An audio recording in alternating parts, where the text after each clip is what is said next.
ආයිබෝවන් කියලා පිළිගන්නවා මගේ යාළුවනේ. මේ තමා History of Sri Lanka මගේ YouTube channel එකේ පළවෙනිම වීඩියෝ එක. මෙම වීඩියෝ එකෙන් මම ඔයාලට ගේන්න හිතාගෙන ඉන්නේ ලෝකයේ විශාලතම සක්මන් බුදු පිළිම වහන්සේ සහ එම විහාරස්ථානයේ ඉදි කරලා තියෙන ලස්සන නිර්මාණ. ඔයාලා බලන්න ඇතිනේ දැන් මේ ලෝකේ විශාලතම බුදු පිළිම වහන්සේ කියපුවාම මේ මොකද්ද මේ පෙන්වන්නේ කියලා.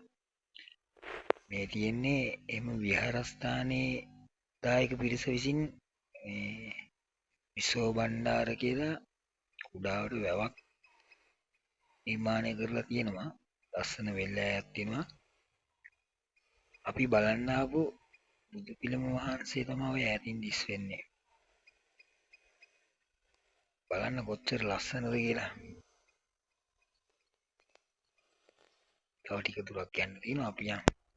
මේ තියෙන්නේ ඉන්දියාවේ සාංචි තොරණ.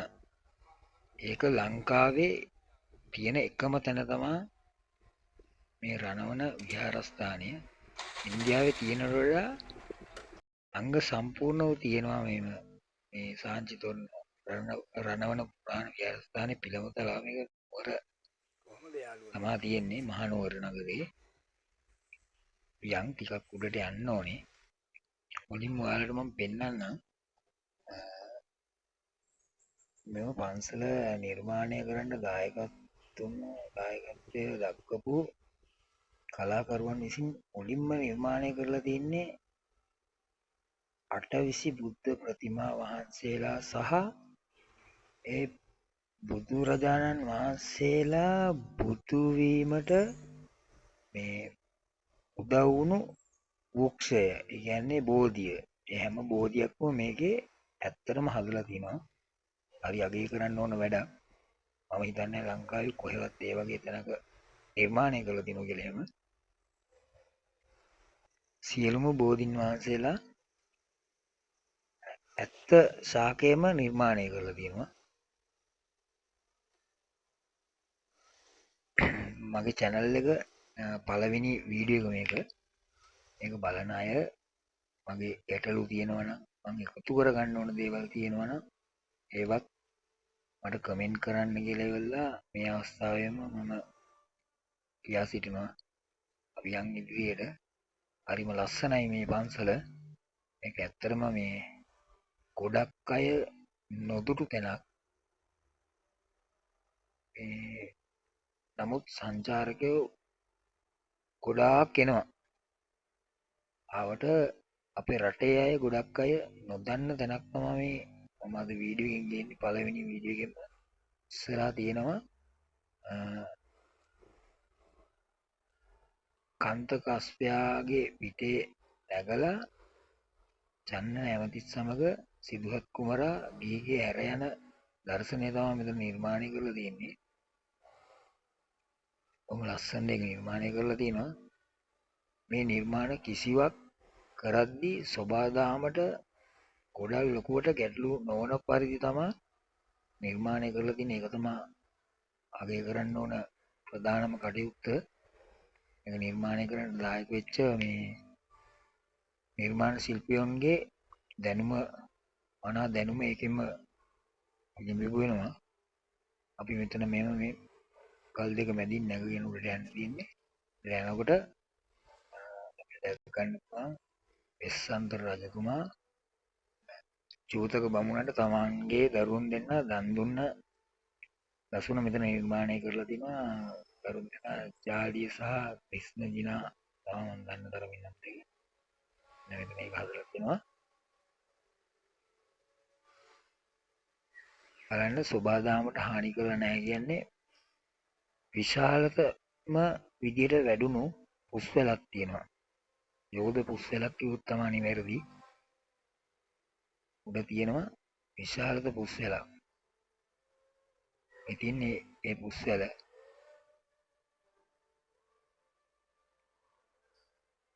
මේක මේ වනයේ පුරාම පැතිරලා තියෙන්නේ.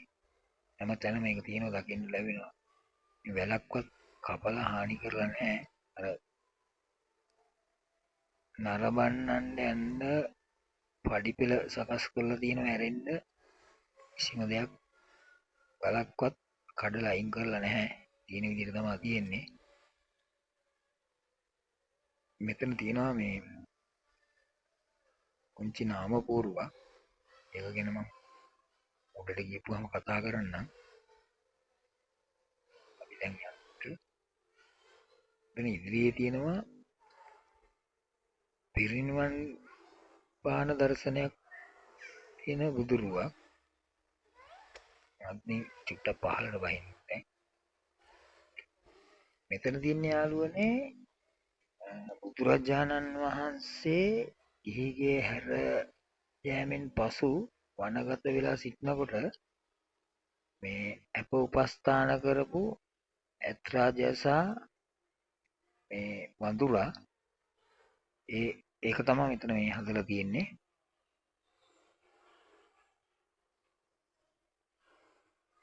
ලස්සන නිර්මාණය කරලා තියෙන එක. ඇත්රාජයා ඇත්තම විදිහටම තියෙනවා. ඔයාලට පේනවා ඇති. වීඩියෝ එක ගොඩක් ලොකු වෙන නිසා මම තනින් තන කපලා තමයි අරන් තියෙන්නේ.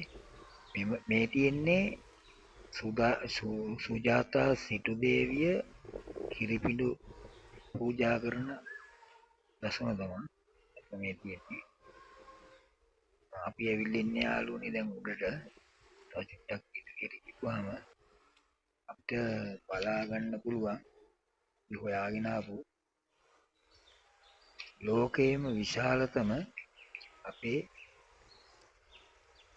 බුදුරජාණන් වහන්සේගේ සක්මන් පිළිරුව.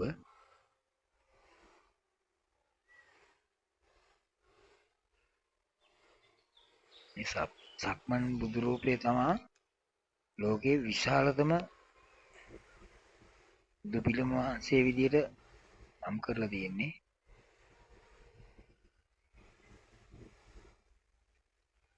වර්ෂාවත් එක්ක අද දිනේ පෙත්මුතුන් අඩුයි. ඒක මගේ වැඩේටත් ලේසි වුණාදෝ කියලාත් මට හිතෙනවා. නැත්නම් මට නිදහසේ මේ වැඩේ කරගන්න බැහැ මෙතන. ගොඩක් සෙනග ඉන්නවා. එනත් නාම පූර්වක් තියෙනවා. යම්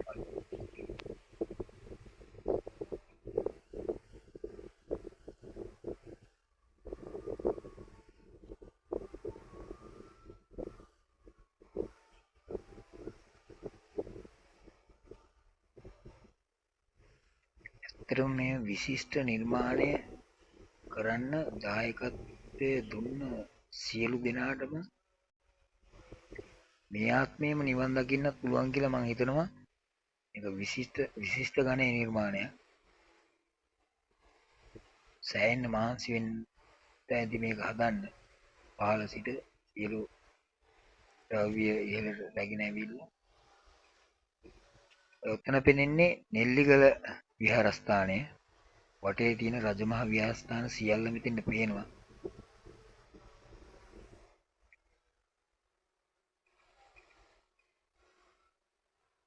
පැහැදිලි අහසක් තියෙන වෙලාවට මේ ශ්‍රීපාදේ පටන් මෙතෙන්ට පේනවා. පල්ලෙහා අපි හිටපු වැව තමයි අර පේන්නේ පල්ලෙහා.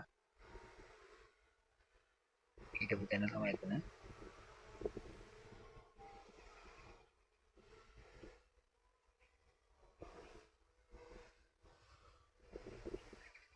අපි වෙයිබර ගාලුණියක් තමයි ආස කියන්නේ.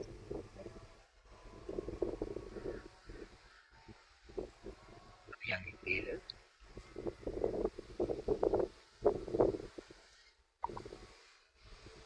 මෙවැනි පන්සල් ගණනාවක් මහනුවර දිස්ත්‍රික්කයේ තියෙනවා. සැඟවුණු තැන්.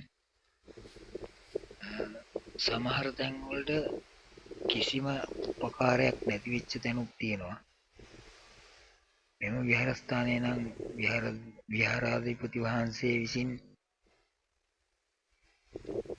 සෑහෙන අප කැපවීම් කරගෙන මේ මේ විහාරස්ථානයේ නඩත්තු කටයුතු කරගෙන ඉදිරියට කරගෙන යනවා. දායක සභාවත්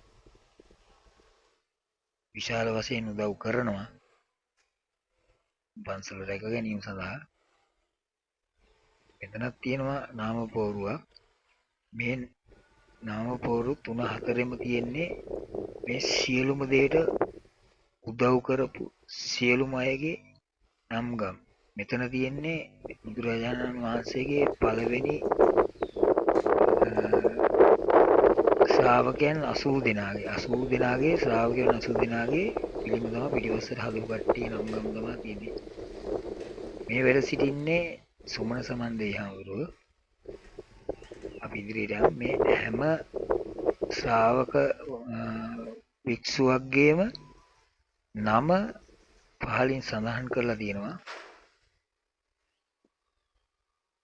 සෑහෙන වෙසක් කරලා තමයි මේවා කරලා තියෙන්නේ. ඒක බැලුවාම ඕන කෙනෙකුට තේරෙනවා කොච්චර වෙසක් කරන්නේ නැද්ද කියලා මේවා නිර්මාණය කිරීම සහ නඩත්තු කිරීම සඳහා. මෙතන ඉස්සරහා තියෙනවා මගේ යාළුවනේ දුෂ්කර ක්‍රියා කරනකොට බුදුරජාණන් වහන්සේ අපගේ බුදුරජාණන් වහන්සේ දුෂ්කර ක්‍රියා කරනකොට ඒ හිටපු විදිය පිළිඹු කරන විදියට අඹලා තියෙන පිළිමයක් මේ.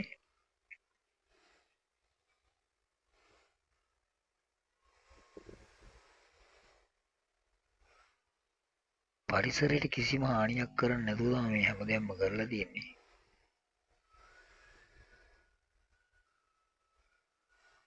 විශාල ගල් පර්වතයක් උඩ තමයි ඉන්නේ. පහළට වහින්න දැන්. පහළට වහින්න තියෙන්නේ. මෙතන තියෙනවා සැතපෙන උදුරුවක්. තව දේවල් මේකේ ඉදිරියට හදාගෙන යන විදියකුත් පෙන්눔 කරනවා. මේ දිවා ගුහාව තියෙන්නේ.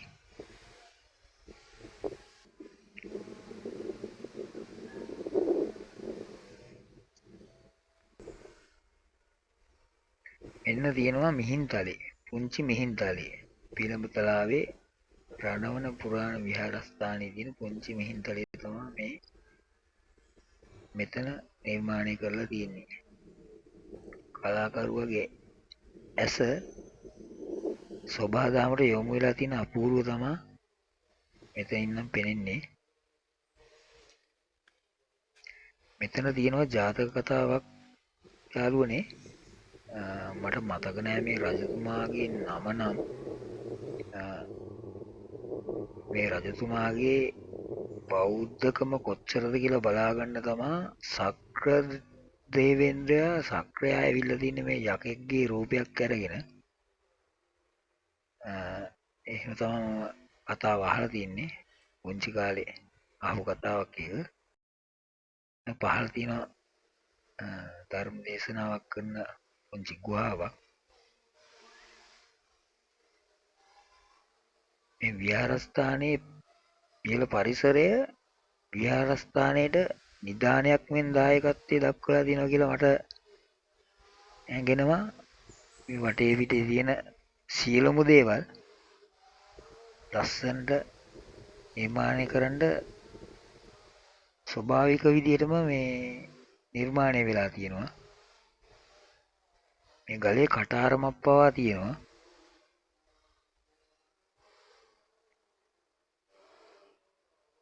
සමහර විට ඈත අතීතයේ භාවනා යෝගීව ඉන්න වැඩ සිටින වික්ෂුන් වහන්සේලා මෙම ස්ථානය පරිහරණය කරා කියලා හිතන්නත් පුළුවන් ඒ කටාරම දැක්කහම. මේ වගේ පන්සල් මේ විදිහට ගොඩනගන්න උදව් කරන වචනකින් හරි උදව් කරන මිනිසුන්ට වැඩි වැඩියෙන් හම්බෙන්නවා කියලා මම මේ අවස්ථාවේ කියනවා. ඒ කියන්නේ මේ බුදුදහම පිරිහෙනවා. බුදුදහම පිරිහෙන්න ලක් වෙන මට්ටමක තමයි දැන් තියෙන්නේ.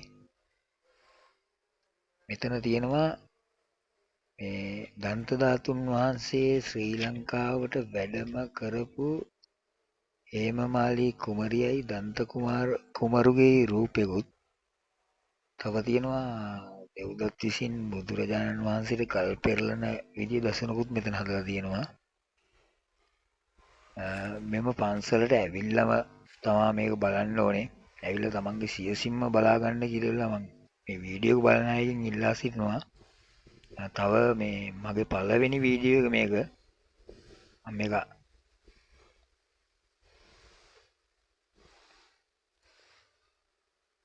මේකේ තියෙන වැරදි ගැටලු තව එකතු වෙන්න ඕන දේවල්